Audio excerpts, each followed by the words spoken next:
Ki khubor ka Batesi TV ka umdi basnyam bat penjaslian. Rupa Premium Meghalaya.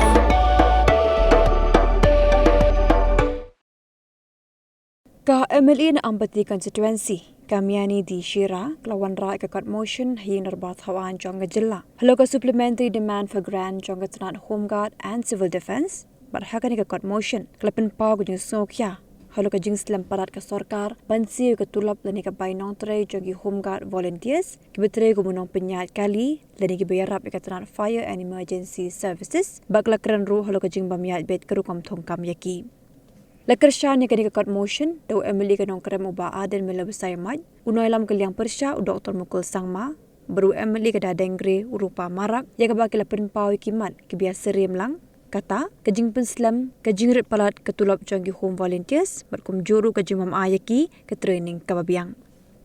Menteri Bapet ya kani katanan uba coming one umban ulo Jubab pedangsyan kalaran kajing alang kabalakat du sembut mendirang ba banyakran ya kani kakam padang ni syakmat ki home guard volunteers kinyo ke Tulop jonggi hakapor kababiang.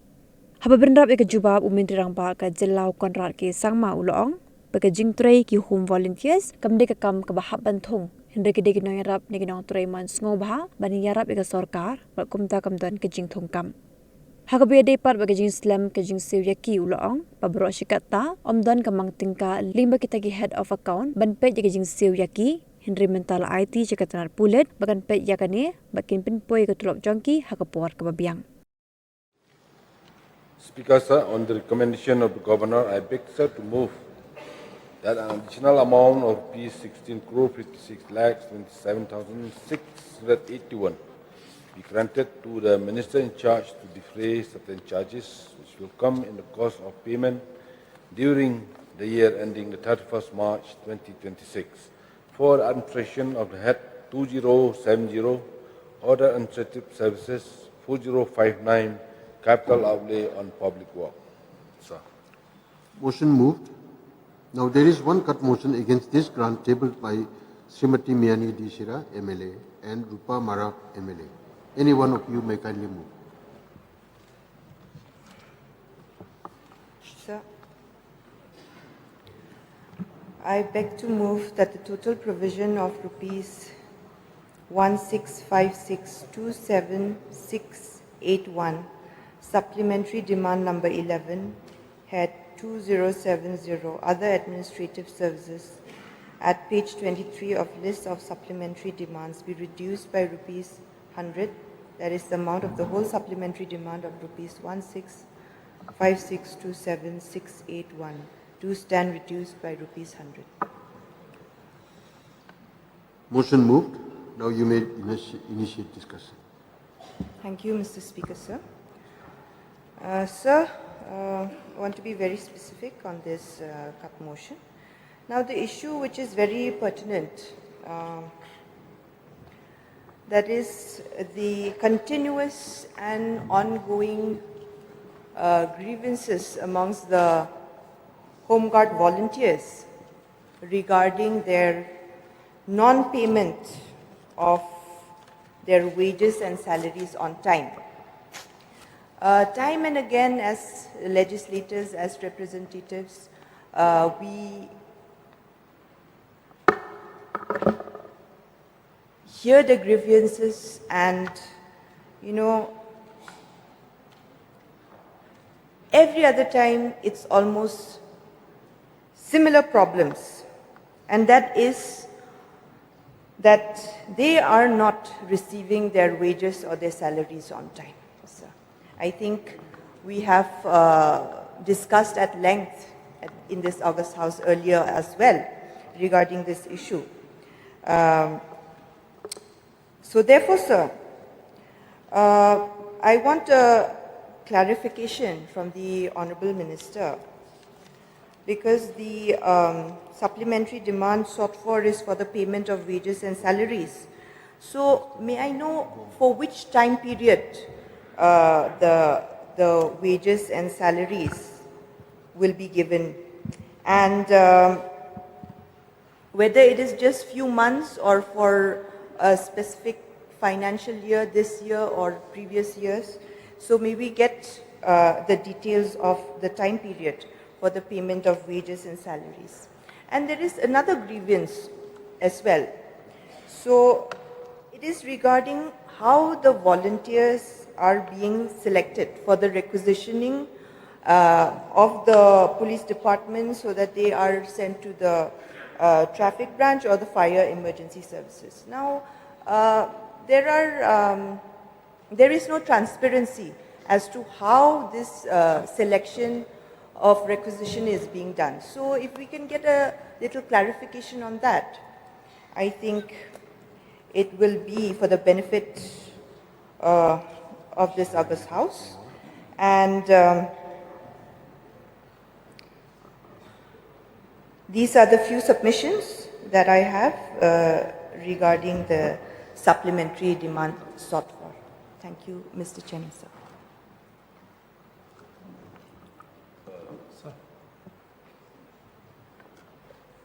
Sir. Yes. Yeah. Baad. Sir, I would also like to participate in this court motion moved by Mrs. Miani Dishira. So this is not the first time that we discuss this problem faced by the Home Guard volunteers. I remember when the minister in charge replied on this August House that it is not the duty of the government, or either the government is not paying them salary because the government is not engaging all of them. So, sir, we know the problem faced by the Home Guard volunteers, and when you look at their work, the nature of work, and the pressure of work that these volunteers have been facing in the duties, it would be inhuman on the part of the government to shirk the responsibility and not take this issue seriously. So I've been requested every time, every 4-5 months intervals, that these volunteers are not getting regular payment, whatever we say, wages or salaries. So you imagine those volunteers who are working as traffic in all over this road of Shillong. Most of them, they are coming from rural areas. They have registered as volunteer in the Home Guard. So how do we expect that they will survive with wages of 600 a day? They have to rent a house, they have to spend on food, and they have to also support their families. This is, I feel, that the government should intervene, sir, to ensure that the service that they have given to the state, to the people, should be at par also with their wages, sir. That is number one. Number two, sir, I was also told that they never get any holiday.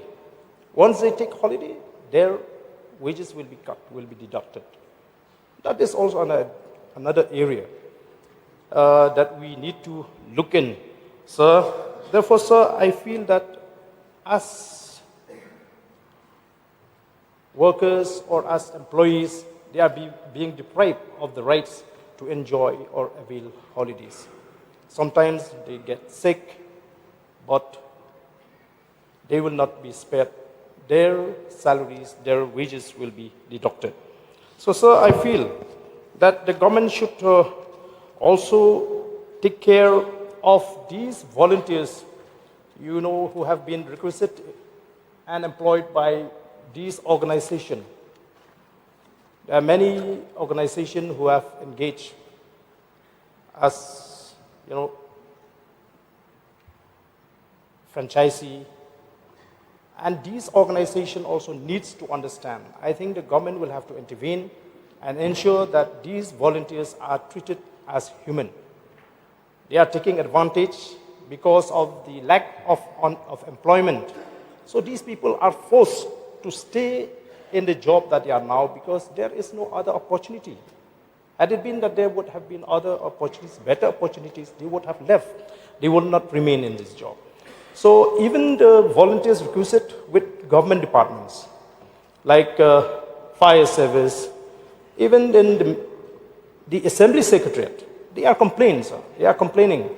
So I really feel that we have to take this matter seriously and ensure that their wages or salary should be paid regular every month. That will be the positive step that the government can take. The government can also convene those organizations where they have outsourced, who have managed to get the tender or to qualify for the tender, that they should consider the problem of these volunteers. So with these few words, sir, I support the court motion moved by Mrs. Miani D. Shira. Yes, Dr. Mukul Song. Mr. Chairman, sir, I also rise to support this cut motion moved by Honourable Member from Ambati, Srimati Miani D. Shira. The mover has flagged a very important point in respect of the mode of appointment, mode of selection. Now, Mr. Chairman, sir, we are all aware that we are all guided, and particularly the authorities under the government are guided by constitutional provisions and the laws which has been enacted based on the mandate and requirement of the Constitution. Now, the Article 14 of the Constitution of India gives equality for everyone, for every citizen. Then the Article 16 of the Constitution of India provides, rather mandates the government to ensure that there is an equal opportunity for job. And if we look at the analysis of the intent of Article 16 of the Constitution of India, then the intent is to ensure that there is no arbitrariness. There should not be any arbitrary appointment, meaning that lack of arbitrary in the process of appointment. So here, this is the best example in the state where there is arbitrariness in the process of appointment. Now, Mr. Chairman, sir, recently I was confronted by these affected volunteers who were appointed by and deployed for traffic responsibilities in East Garois. They were laid off. Then they were again re-employed. And in the process, who were already employed earlier were displaced by somebody else. So what was the intent? The people who were already recruited by whatever procedure they have adopted, and subsequently, after a certain period of time, they were all released that they are not needed anymore. But within 3 months, there was another recruitment. So that means it was with a predetermined malafide intention to release others and displace them from the existing job and get somebody else. I demand that this must be taken note of and taken cognizance of, and the government must have an inquiry on it. It may sound very dismal, but small things matter for our youth who are running from pillar to post for the jobs. We know, all of us elected representatives, the first issue revolves around the issue of our youth waiting and waiting to get into the spaces of job available, both in the government and outside the government. And another aspect is, again, very crucial. These volunteers for the traffic duty. Suddenly recruited, not properly trained, and the resultant, the outcome, the end result we know. So I submit before this August House to you, Mr. Chairman, sir, that more and more training to acquaint them, because these are all, a certain kind of not only knowing the traffic rules, but also comes with a practice. We have seen how some of the traffic polices were actually celebrated for the way they manage traffic. I remember one of the traffic police of National Capital Delhi who was, when he retired, there was a news article carried at the national level. In fact, even the electronic media carried his story and how people started missing him after his retirement. So, from that angle, what I'm trying to corroborate is that how our traffic management is. Have somebody, get them trained, and let them off, then bring again, let them off and bring again. How are we going to have an efficiency?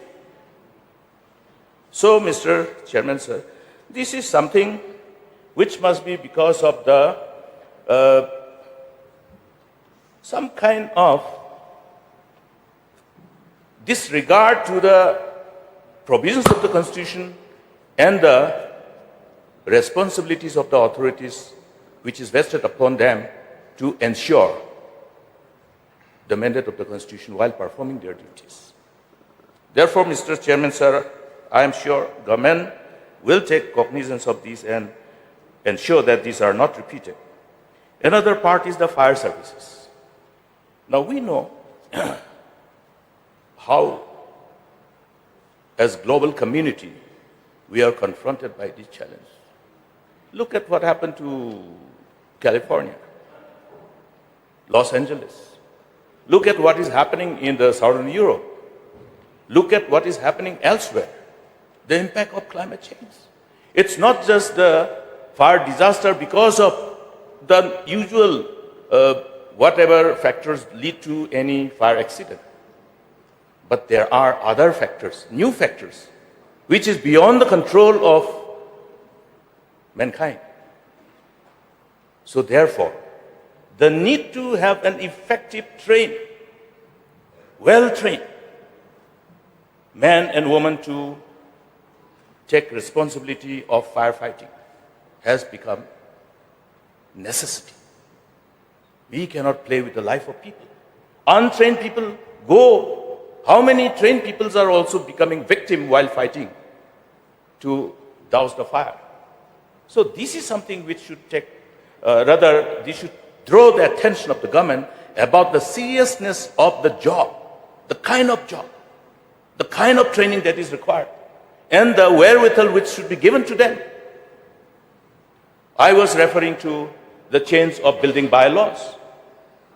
During our time, we disagreed to go beyond ground plus 3. For whatever reason, then subsequently after the change of government, ground plus 5 has become the model which is approved under the building bylaws. You have ground plus 3, your next neighbor is ground plus 5. But the fact is that in a hilly terrain, when we have this kind of disaster, a fire accident, it is going to be utterly difficult for the firefighters to deal with this challenge. All these things should have been taken care of. No setback, nothing. And the terrain, one house is in a higher elevation, another one in a lower elevation. It's utterly impossible. Therefore, we will have to equip the fire department in a befitting manner with the kind of equipments which may be costlier. Otherwise, we're going to have a problem when we will be silent spectator, we will be helpless. We'll be fighting, but we will not be able to achieve the objective. So with these few words, I would like to draw the attention of the government that let us look at these challenges. Let us prepare that the department is tasked to review its preparedness, its capability, its competence. I am sure they must have done, but it will require effective support from the side of the government. in respect of the policy, in respect of the complete determination and the fund. So with these few words, Mr. Chairman, sir, I support this cut motion and resume my seat. Yes, Mr. Rupa. Thank you, Mr. Chairman, sir. I rise to support the motion, cut motion moved by Srimati Miani Dishira, Honorable MLA Ampati. These home guards, they actually fill the gap in the shortage of manpower in the police department and in providing the emergency services. But as stated by the Honorable LO in this August House, that they are not being provided with the proper trainings to manage the traffic and other emergency services, like in fire and emergency services. It has been reported, it has been complained to me with some of the home guards themselves that they are not being provided with the proper training to deal with the emergency situations. And sometimes, if they are not provided with the proper training and they are put into traffic management without being provided with the trainings, it puts the very system of the traffic management in jeopardy.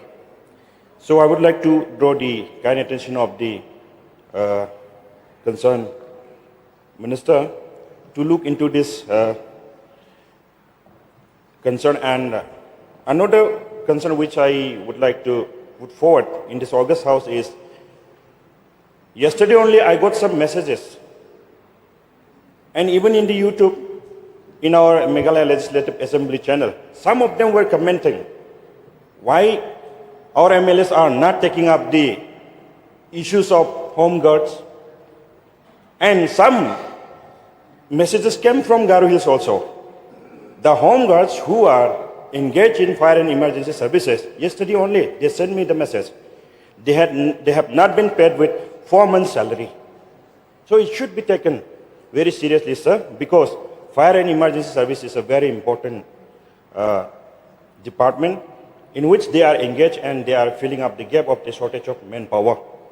So with this few submission, I resume my seat. Thank you.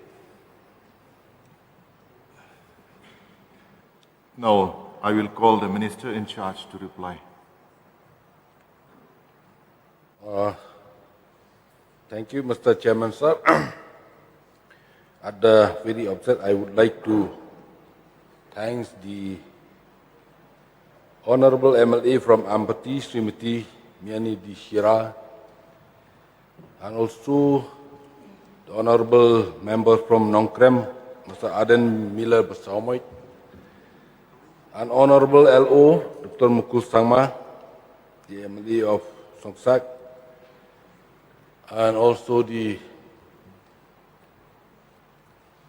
Honorable MLA from the Dengre, Mr. Rupa Emrak.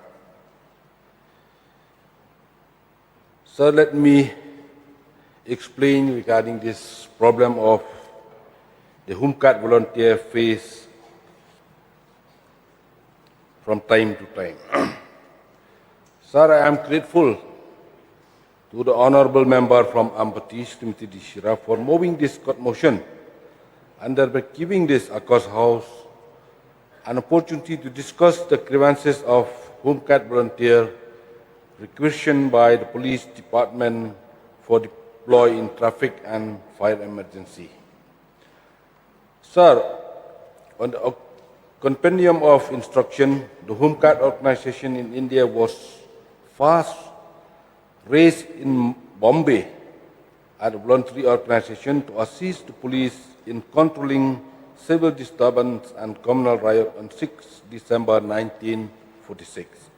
Subsequently, this concept of voluntary citizen force was adopted by several other states as an auxiliary to the police for maintenance of law and orders and meeting emergencies like flood, fire, famine, etc.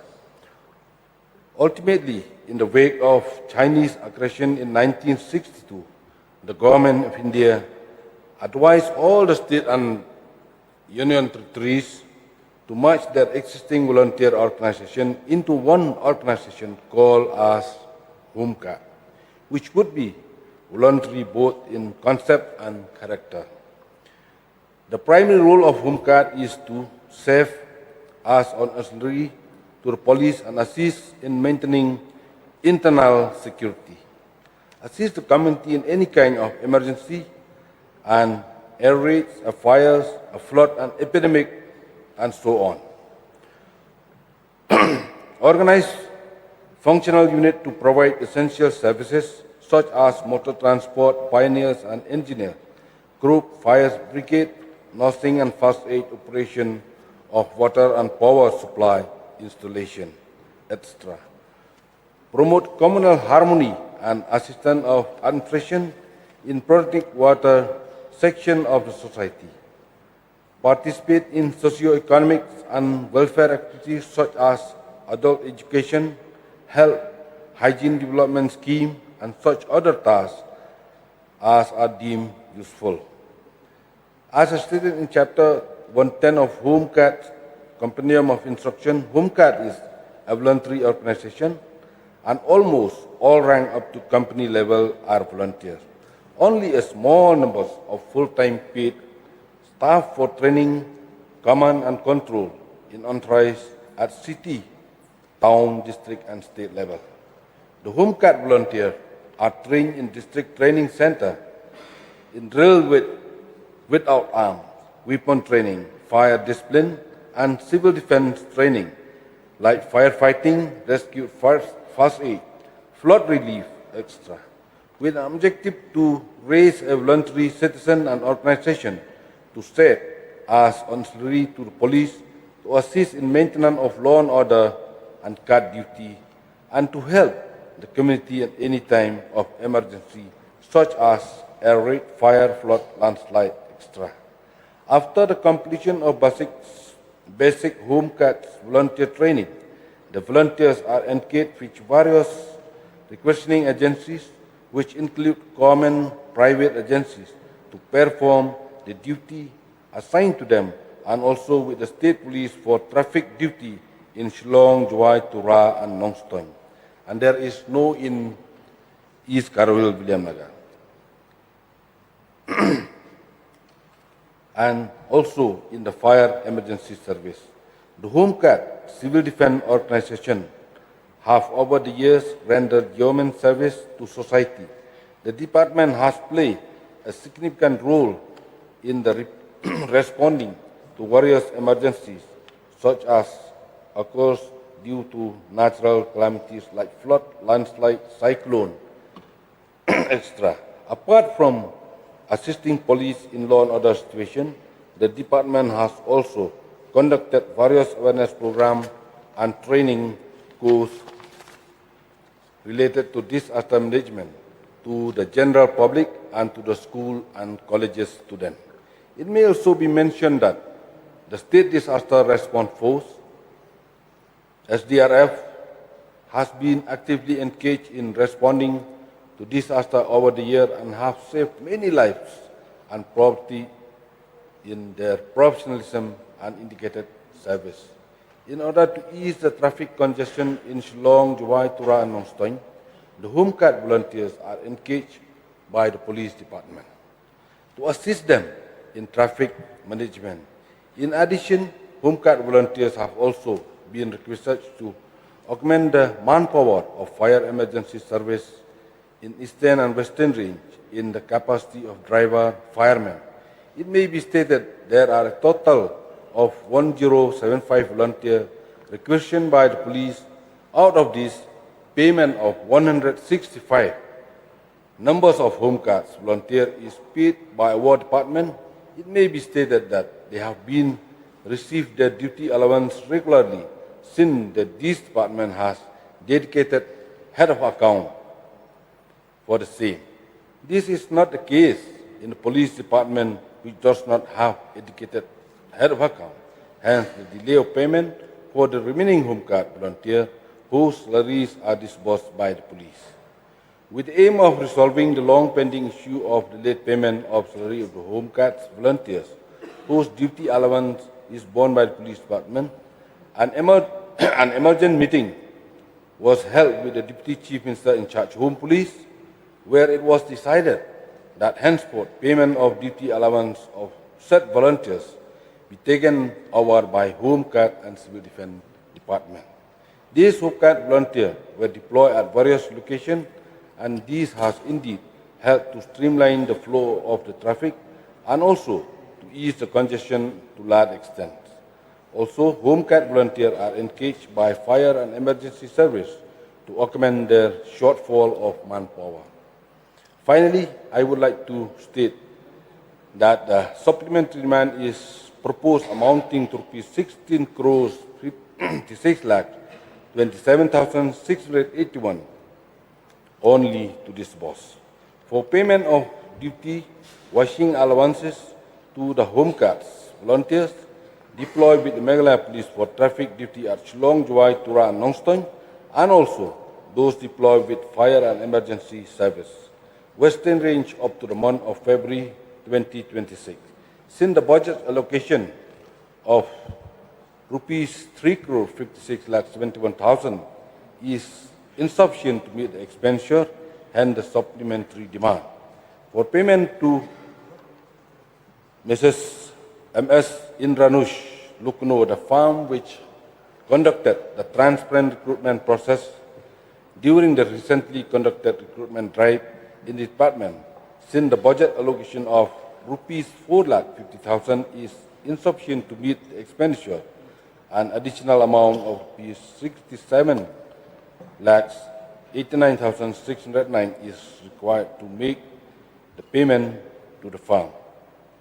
I hope that honourable member is satisfied with the reply and request him to withdraw the motion. Sir, regarding this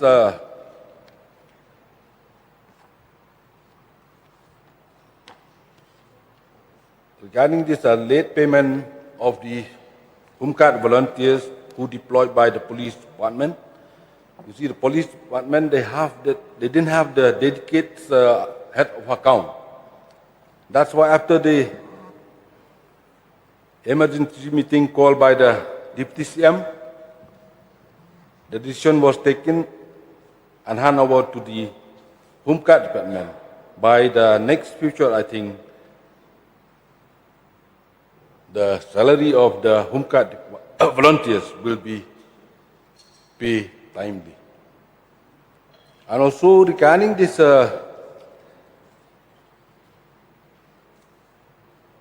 recruitment process, you see, regarding this recruitment process, we don't have the recruitment process in our Home Guard Department because when the police department they need that manpower, they send a letter to the department, then the department they send the numbers of those Home Guard volunteers who qualify, who pass the training, then they send to the police department, then the police department they deploy it. We don't have the recruitment process till date in our department. I think maybe for the next future, the department will be streamlined all this problem we face. Thank you, Mr. Chairman. Mr. Speaker, Chairman, sir, I would take this opportunity to just simply supplement. This is because sensitive issue, sir, because my constituency also has a large number of the volunteers. So they have been meeting me every 3 months, as mentioned by some of the members. Honorable Minister has replied that these volunteers, the payments for them were not under any head, because they are volunteers and they have been given to the police department, traffic department, to then be deployed. So therefore, since there was no budgeted amount, therefore every quarter an additional amount had to be earmarked for this, and either through advance from CF or SD or other reappropriation, the funds used to be made available. So it became quite a complicated problem for us. So in the recent meeting that was held by the Deputy Chief Minister along with the Minister in charge, they decided that the police department will now go ahead and do this. And hence, in fact, this action is now going to ensure that the salaries are paid on time. And therefore, we are initiating this entire process of having this SD. So this SD is now going to help us to ensure that the salaries are going to be met on time. So that's number one. So number two, I also want to just clarify that this particular post, which we are calling a post, actually, it's not a post, sir. We have to be very clear. These are volunteers. The whole concept is you're volunteering to come and serve. And the Home Guards Department keeps these volunteers. They train them regularly. And as per need basis, the different departments, whether it's the traffic, whether it is the the fire service or the revenue department, they use the services of these volunteers for whatever necessary activity that is there. So in this case, the traffic and the fire service. So it must be very categorically clarified that this is not a post. So we should not compare this to a traffic police post, should not compare it to any other post. So these are volunteers. And hence the process that Honorable Minister has mentioned, that there is no process as such, sir. Because there are volunteers, and hence the department, based on the volunteering of the individuals, they come, they volunteer, they're taken up, and their names are recommended, sir. So it's a very, very clear process, simple process. Obviously now numbers are large. So as Honorable Minister has said, maybe we will need to now look at a process in which we will give preference to certain people based on maybe their seniority or the thing. Those aspects we can examine, sir, now. And Minister has said that we will examine. But as I said, the entire concept was on a volunteer basis. So the question, as I said, of recruitment, selection is not the same as any other department, sir. So that has to be very, very clearly noted. But I think, as mentioned, now that we have got large number of volunteers, maybe we will have to require, and we will look into it, and we will see how we can streamline that process. And third point, last point, sir, is the process of the training. And again, as we mentioned, sir, these are volunteers. They have been given basic training of basic activities. They are given basic training in terms of even the requirements in terms of traffic or fire service, which of course is done on a very, very small scale. It's a briefing, it's a very basic training that's done. And as again mentioned, sir, because these are volunteers, they are not like employed in terms of recruited, in terms of, like a traffic police or a trained personnel. They are volunteers, and hence there is no training module that is specifically there that it have to be done in this manner. But as I said, the suggestion has come, and Honorable Minister has also suggested, and suggestions taken from all the members. All these things can be looked into, and we'll definitely examine these in the positive manner. But I thought that I'll just make these three clarifications very clear, because these were the main concerns that were raised by the honorable members. And again, as I said, we are very much aware it's because of the budget head that we are not able to pay the salaries on time, because there was no budget head for it. We had to reappropriate every quarter for it. But now we have created a system where now the money will be given to them through a particular head. Hence, the SD is required, so that from now on, the salaries will be clear. I hope that, I think up to March, I'm told, up to March 2026, the SD is now going to ensure that the salaries will be paid on time. So that is the reply. May I know now the mind of the mover of the cut motion, whether they will withdraw the cut motion? Mr. Chairman, sir, I would like to thank the Honourable Minister and Honourable Chief Minister for the detailed explanation and the clarification. So I would like to withdraw the cut motion. Thank you. Thank you. Since the mover has withdrawn the cut motion, now let me put the question before the House. The question is that grant number 11 be passed. Those who are for the motion say aye. Those who are against say no. The ayes have it. The ayes have it. The motion is carried and grant number 11 is passed.